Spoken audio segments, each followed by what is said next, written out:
Ngelinye ilanga uNkulunkulu nami wangenzela umusa. Yazi kunalo mhlabeleli bazalwane. Uthi lo musa ongaka. Uthi lo musa ongaka. Khosi lo musa mkhulu asenzela wona, amen. Kaze sikhipha imali, zange sibhadale lutho. Ngoba insindiso yabhadalwa. Wathi makenza konke wakhokha iprize. Iprize yakhishwa. Iprize ongekho ongayikhipha kulomhlaba. Yenani eliphakeme kakhulu. Wadela ubukhosi bakhe, wadela impilo yakhe, wavumela ukuhlazwa ngenxa yami nawe. Haleluya. Wavuma ukuthwala isiphambano. iBhayibheli liyachaza ukuthi sasinzima waye awa naso avuka naso. Haleluya. Wathwesa umqhele wameva. Ngisho uJesu ophilayo wakhafulelwa, washaywa ngenxa yami nawe ukuze athenge mina nawe. Haleluya.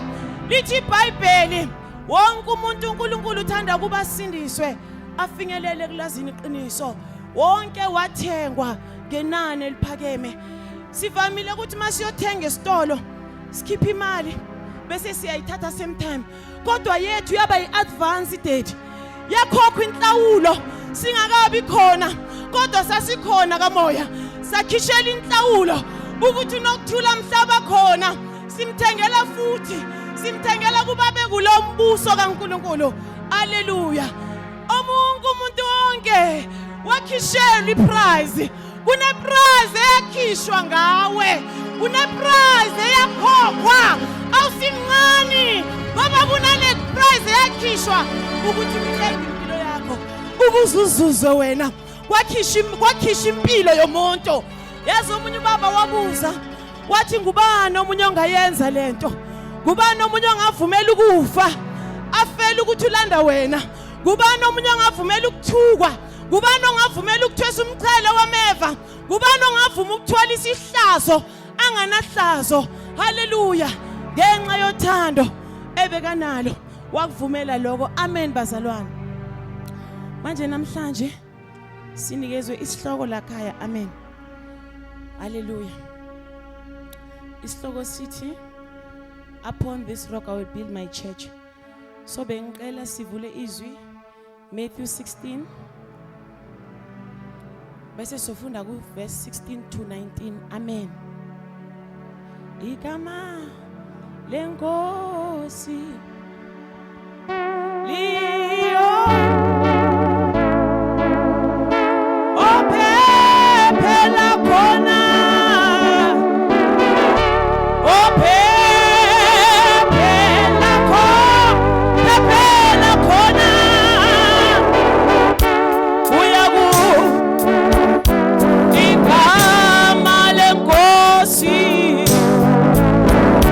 igama lenkosi enkulu.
Hallelujah.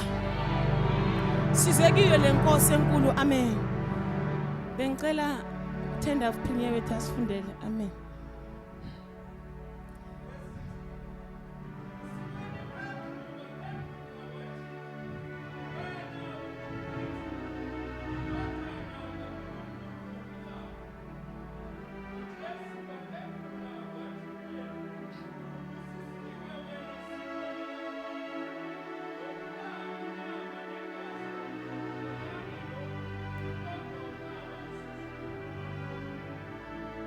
Amen. Hallelujah. Wena uthi ngubani lo Jesu? Bathi bakhona abaningi zange bamazi. Bamphika. uSimoni nguye owasho ukuthi ngubani. Ingakho athi lokho okwambulelanga inyama negazi, ukwambulelwe ngubaba osezulwini. Kuyimfihlakalo ukuthi wazi izinto zaloNkulunkulu ohamba naye. Ende kuyinto eyigugu ukuthi ngathi ungakwazi ukuthi uhamba nobani. Ukuhamba nomuntu ungamazi ukuthi ungubani kuyadukisana. Kukwenza ukuthi mawufika lapho ekunzima khona izwe lijamela ukusahlulela bazalwane. Liyabuza lithi yebo mama Hlangu, siyakubona ukuthi usindisiwe. Kuze kanjani ukuthi zikushaye lana la? Uma ngayazi lenkosi, uma ngazi ngaye, ngaphendula ngendlela alifuna ngayo. Haleluya. Ibandla ngathi nalo lingazi ukuthi ngubani lo Jesu Kristu. Haleluya bazalwane. Mawulifunda ngesizulu, ulifunde ngesizulu Ibrahim ngisho. Amen. Lithi uyidwala. Abaningi abafundi bamaBhayibheli bebaqabanga ukuthi usho kuPetru, ngoba uPetru bathi uderive from kuPetra, so kusho itshe, but itshe elincane, amatshe amancane amuvekako. Amen. So yena uyidwala. Idwala kunalamatshe ambetho, kunalelitshe elingagazuki, oyilitshe noma ungasebenzisa ini ukuthi uyalikhipha aliphumi. Ungasebenzisa abomadumelana ulibhore aliphumi. Liyitshe nje lelo livamile ukuthi khala libe ngathi limnyamanyana. Lelo litshe noma ungafaka iblasting, ngoba vane sithi mase sifuna ukulikhipha ngenkani itshe sifaka iblasting ukuthi siyalidubula bese sizokhona ukulikhipha. Kodwa letshe elinjalo limbhedo aliphumi. Kunendawo ekhesa lithola kilo la kwaMhlanga. Lelo litshe libiza ukuthi ubalekele lapho mangabe uzosebenzela khona uyokwenza enye indlela alternative ukuthi usebenze kanjani, ngoba lidwala alishifteki alimuveki. Ibandla lakhiwe phezu kwedwala, ibandla alimuveki, ibandla lishekeki.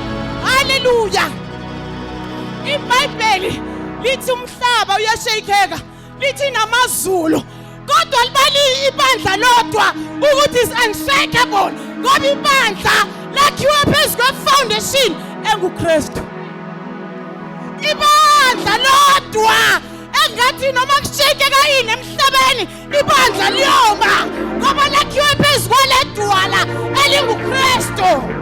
We are unshakable ngoba sakhiwe phezu koKristu. Shekwa yini wena? Ushekwa yini? Yini lokho kukushekako? Ngoba ibandla lilodwa. Ke kwenzeka uPetru wangena ejele.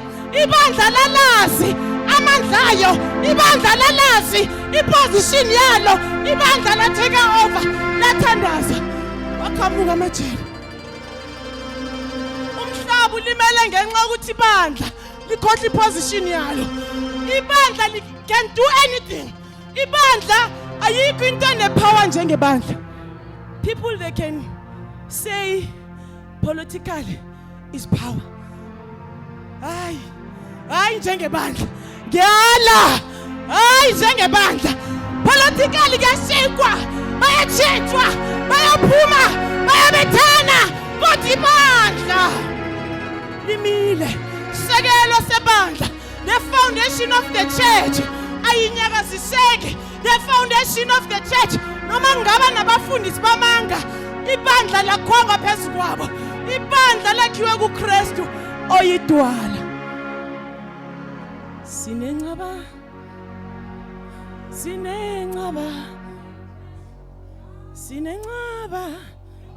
enguJesu,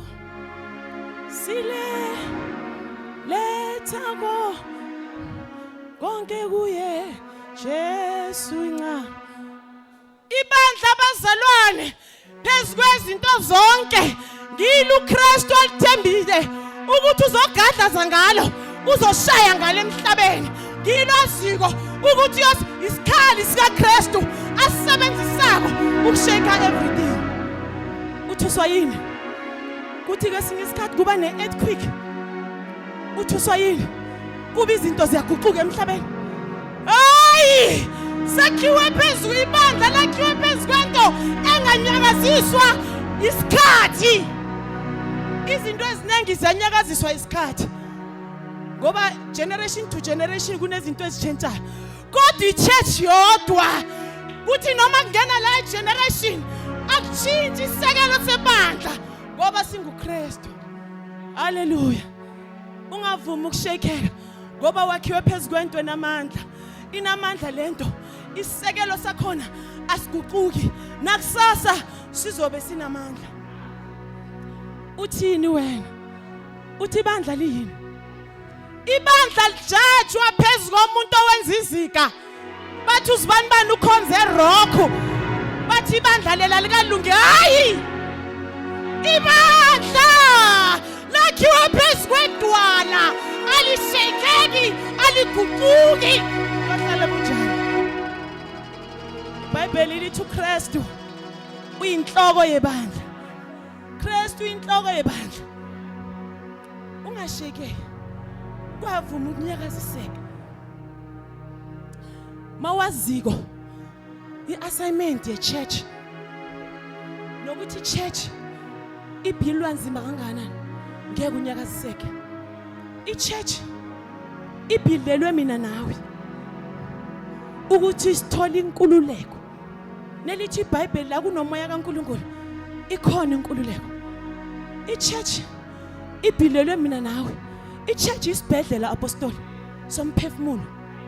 Ingakho if you see someone okhona la eRowam siyale ayale umbekezelele mntana sekhaya. Size kulesibhedlela esinganyakaziswa ukuthi uMama Mahlangu wenzani namhlanje. Esinganyakaziswa ukuthi uMama Bowasi namhlanje wenzani. Size kulesisekelo esinamandla. Amen. I-church yodwa ibuildwe phezu kwe-foundation very strong. Ngicela omunye angifundele Psalms 118 verse 22.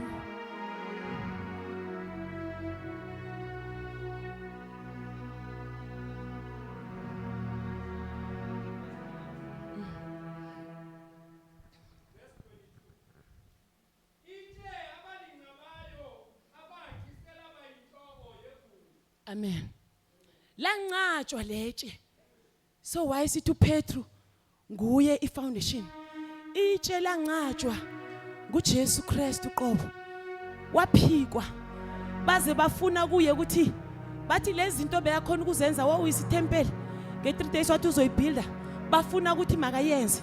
Ngalesikhathi kuvela ubunzima. Kukhona bavelako abakhishwe esigodlweni sobumnyama bazokumangalela babumthweni. Kodwa mawazi wena babathe babumthweni ukhonza njani kaApostoli William bamusho ngendlela bamusho ngayo. Uthana azi nina the foundation of the church is unshakable. Anazi nina ukuba ibandla lakhiwe phezu kwesisekelo esinguKristu is unshakable. Amazulu ake ashekwe nawo, umhlaba ukushekwe, kodwa ibandla lilodwa is unshakable. Sakiwe phezu kwesisekelo esinamandla. Ingako ayipheli. Ingako nathi asiphela amandla. Namhlanje ungasibona sishayekile ngoba sikulomthombo ophilayo. kusasa usibone sinikeza amandla amasha bese siyagijima ngoba sakhiwe phezu kwedwala idwala elinguKristu elisiphilisayo. Haleluya. Abantu bamphika uKristu ingako namhlanje abantu insindiso bayayiphika. Abantu insindiso apostoli bafuna ukuyibona komunye umzalwane maqala. Hayi bazalwane, iyodwa kuyinto eyipersonal. Hamba wena ngalawo amandla onike wona lisukubheka abanye bathandazele ngoba sihamba endleleni sibizwe ngamunye ngamunye kodwa sakhiwe phezu kwedwala elinguKristu. Njalo usikhumbuze ukuthi ngakhiwe phezu kwedwala elinguKristu. uJesu wavumela yonke inhlungu ngenxa waye understanda ubaba obekamthumile uNkulunkulu ukuthi azofeza lokho. Uma ufunda ku Matthew 26 uJesu uyathandaza.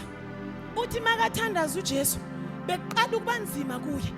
uJesu uthi makabona kubanzima uye kuNkulunkulu.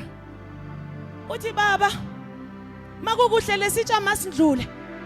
Uthi kodwa makwenzeke yakhe intando. Shithi uJesu kwayena wayengavumeli ukuthi kwenzeke yakhe intando. Wayevumela ukuthi kupheleliswe intando kaBaba uNkulunkulu. Ukuba uJesu wabambelela ebuhlungwini bengeke kufezeke konke. Bekazohluleka endleleni ngoba kuyabonakala ukuthi besaphelelwa ngamandla. Kuyabonakala ukuthi kwakunzima. But one thing about Jesus, beka ngumuntu nomthandazo. Beka ngumuntu nomthandazo. Angibuzela umakhelwane, wena uthandaza kangaki ngelanga? Uthandaza nxa kusilehe or ngumuntu nomthandazo? Lenkosi esilandelayo yayithandaza. Lenkosi esilandelayo yayizila ukudla. Wayevuka ebusuku azamangazwe babantu ahamba nabo ukuba basalele na ngoba yena uyathandaza. AnguNkulunkulu qobo uyathandaza. Thina siyibandla why singathandazi? Ngoba emthandazweni kula siphindwa khona. Emthandazweni kula silungisiswa khona. Emthandazweni kula sithola amandla khona okuba sigijimele endlela. Ingakho uJesu waye azi konke noma sekufikile isikhathi zangabe surprised ngoba wayehlala emthandazweni.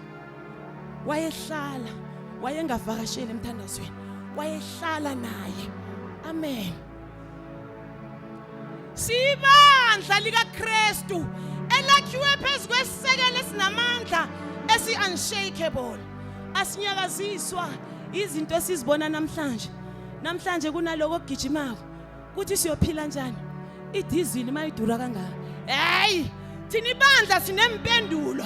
Yithi kahle kahle ibandla esenza ukuthi izwe liqakeke ngoba ibandla ngilo emele lithandazele izwe. Ngithi ama-answer emeleze ngathi sinikeze bona ama-answer. Haleluya. Bese bengicela sivule uRoma chapter 8 verse 1. Haleluya bazalwane. Uyaphila lo Jesu. Kuyangawe ukuthi wena umthatha njani. If wena umthatha umenzo wakho naye ukwenzo kwakhe. Haleluya. So wena mawumthatha umbeke eqeleni lo mhlobo nguJesu. Lo mhlobo nguJesu udinga attention kuwe. Lo mhlobo nguJesu udinga sakhe isikhathi. Lo mhlobo nguJesu udinga availability yakho. Lo mhlobo nguJesu sekabonisilo lakho uthando. Udinga nelakho ukuthi wena responda phezu kuthando yena libonisile. Wena ulibonisa njani uthando kulo mhlobo nguJesu? Yena ukhiphe konke. Akunamuntu ongakwenza lokho. Kodwa manje ulinde thina sibandla ukuba siresponde. Uthi omunye makayichaza uthi ngale nkathi bemshaya. Babemshaya angagqokanga. Babethi nabashaya bese kuphuma inyama ihlephuke.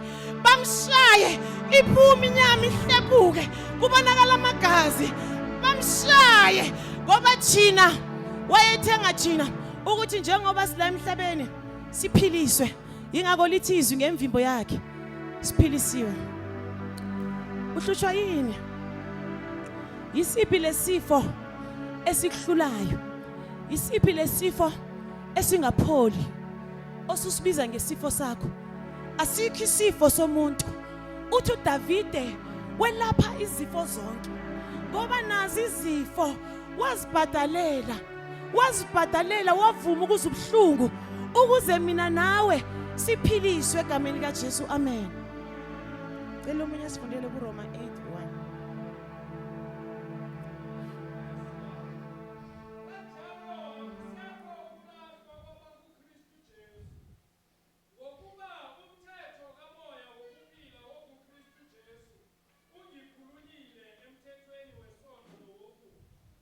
Amen. Kanjalo abasekho abayokulahlwa ngoba umthetho thina asaphile emthethweni. Amen. Sikhululiwe ekufeni sangeniswe ekuphileni bazalwane. Haleluya. Ngenxa ukuthi senzo kodwa savuma ukumvuma lo Kristu angene phakathi kwakho. Lithi iBhayibheli izono zakho noma zingaba bomvu kwegazi yena uNkulunkulu uma sivuma kuye yena uthembekile ukuba senze indalo ezisha. Yazi vane ngithi masithi obovu kwegazi vane ngithi umuntu noma ngabulala umuntu kunezono esivama ukwahlulelana ngazo. Sibone ngathi lezono azithethelelwa kuNkulunkulu. Kahle kahle abadinga kakhulu ngilabo abanezono vele zona lezo ukuze abathethelele. Akadingi umuntu oclean ngoba mangabe uclean uyombona njani nguNkulunkulu osindisayo, uyombona njani nguNkulunkulu okhululayo. Kodwa sewusindisiwe impilo yakho nguyena oyitransformako akukhiphe ezonweni enze isono kungasabi into ehlala kuwe ngoba yena wavuma ukuba yisoni anganaso isono. Amen bazalwane. So sibandla, let's not forget our role. Ukuthi ibandla line role enkulu ebaluleke kakhulu. I role yokuthi uthi yena upon this rock I will build my church. Ukuthi mase sibandla sinomsebenzi esinikezwe wona wokuba simkhonze uNkulunkulu. Mase sibandla sinomsebenzi omningi emele siwenze kodwa singakhohlwa ama position wethu. Sengizohlala phansi ngicela sivule kuHebrew 12 verse 28 to 29.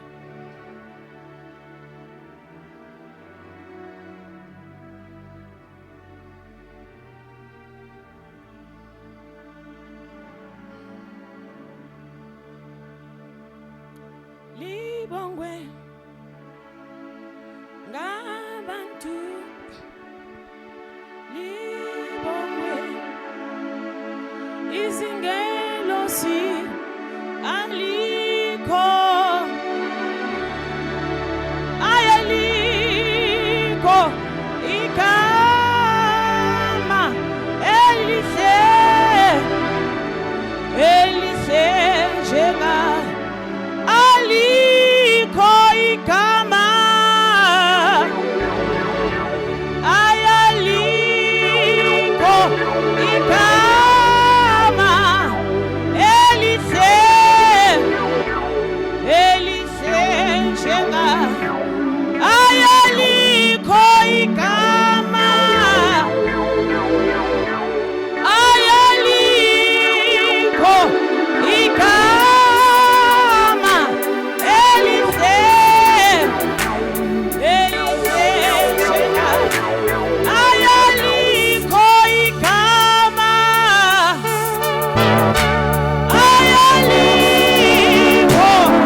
kaNkulunkulu umuntu uthanda ukuba sindiswa bese afinyelele kulazini iqiniso elithi izwi lakhe mina ngiyindlela ngiyiqiniso ngikuphila.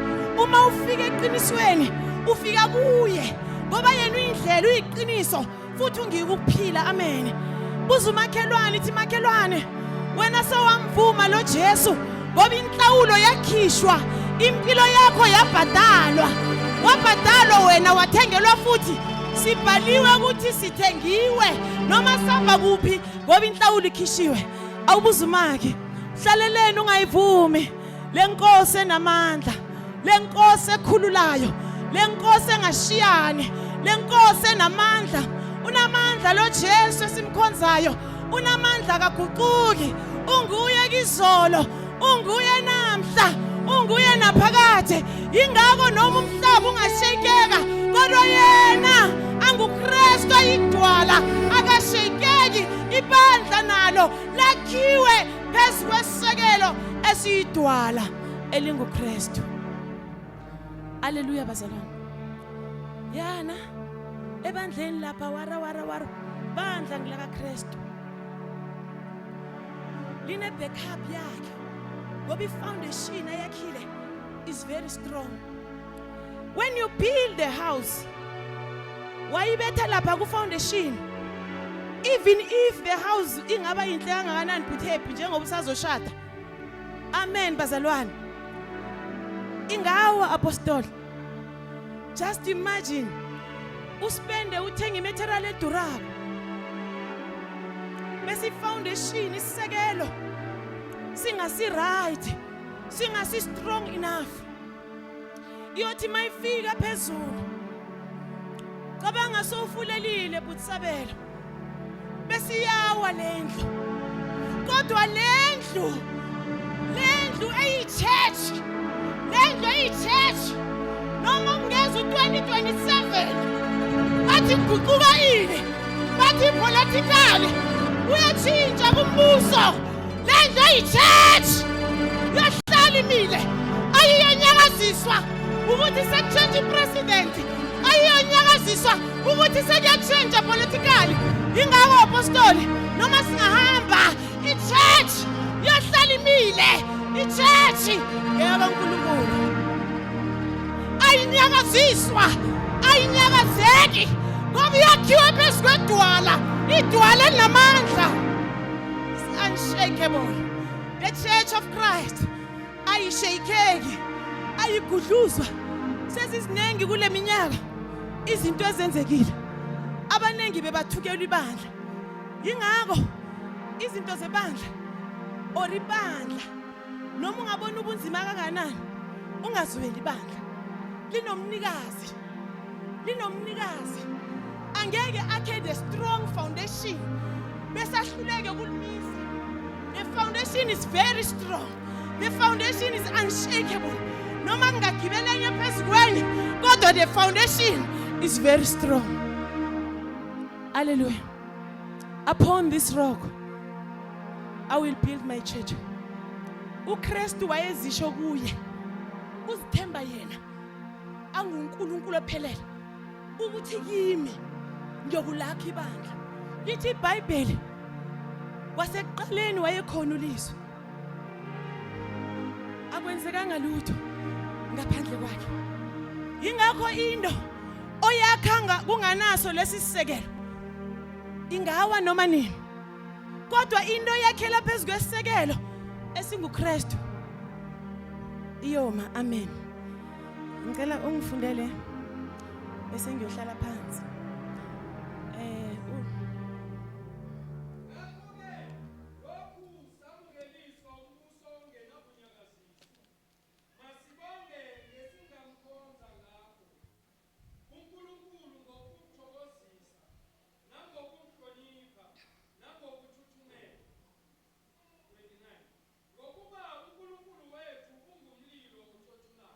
Amen bazalwane. Sakhiwe phezu kwesisekelo ngoba masikhuluma kuphela singayifakazeli ezini bazothi ukhuluma into engekho uMama Mahlangu. Sakhiwe phezu kwesisekelo esingana kunyakaziswa. Manje masimbonga uNkulunkulu wethu, simkhonze ngokuthuthumela ngoba lesisekelo esakhelwe phezukwalo esiyibandla lakhe alinyakaziswa. Ngithi lahlulwa iCovid apostoli. iCovid inyakazise everything. Inyakazisile emabhizinisini, inyakazisile kuma-family, inyakazisile embusweni wonke, inyakazise everywhere iCovid. Kodwa ibandla likaKristu limile. Kuyadlula izulu nomhlaba, kundlule konke, kuncibilike konke, kodwa ibandla liyakhiwe phezu kwesisekelo esinamandla. Ingakho uma simkhonza lo nkulunkulu, masimkhonze sithuthumela, masimkhonza lo nkulunkulu, masikhonze singabheki emuva, mkhonze ungabheki abantu, uunderstand ukuthi kunale nkosi enkulu engikhonzayo. Futhi okunye, vumela ukwazana naye. Uthi uJob ngelinye ilanga sekadlulile ezimeni zonke, uthi ngangithi ngiyamazi kodwa manje ngimbonile. Ungavumeli ukuthi soloku uyamazi uNkulunkulu ambonile unyaka ophelile, kulonyaka umuva ngamanye amandla. Haleluya bazalwane. Ungafuni ukuhamba ngamandla izolo ngoba uNkulunkulu wethu uprogressive. Haleluya bazalwane. Uma uyogijima orube nobufakazi lithi iBhayibheli bakonqoba ngobufakazi nangegazi lewundlu. Wena unobufakazi baka 2006 mara uthi usahamba noNkulunkulu. Iba nobufakazi balonyaka ukuthi umbonile uJesu enzani empilweni yakho. Le ndoda sengiyohlala phansi yavunyela ukuthukwa. Ayikho into ebuhlungu njengokuthukwa. Umuntu okwazi ukuthuka vana khetha ukubeshwa dedi. Abantwana mangabe uyamthethisa ukhuluma rafu uthi waye ungangibethi mama ngoba amagama akasuki. Kodwa wavumela ukuthukwa, wavumela ukuthwala umqhele umhlaba, wavumela hey amathi ephu wavuma ngoba yena wavuma ukuba isoni angasisi isoni, wavuma ukushaywa ukuze mina nawe siphiliswe empumzoso. Wavuma wathi noma ngangishaya yazi isiphambano bathi mabasichaza sasinzima kuye. Ingakho naye asho ukuthi ofuna ukungilandela makathabathi isiphambano sakhe bese angilandele. Waye awa avuka naso. Uyaphila lo Jesu, unamandla, wenza noma yini empilweni yomuntu uma wena uvuma, ngoba kangena empilweni yomuntu ngenkani.